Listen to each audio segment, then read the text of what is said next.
Hello everyone. Good morning. Before we'll start, I would like to introduce you myself first. I Joshua B. Brazil, Brazil College BPDF 2. Our subject is teaching profession.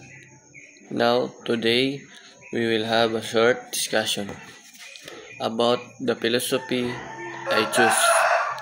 So, out of 15 philosophy, I choose one, and that one is behaviorism.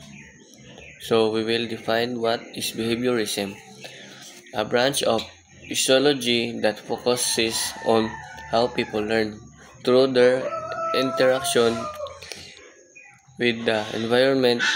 It is based on the idea that all behaviors are acquired through conditioning, which is a process of reinforcement and punishment. The qualities na align sa sarili ko is because I have attitude po na madaling maawa. Kahit na paminsan may nagagawa yung mga tao sa akin na mali, pero para sa akin okay lang.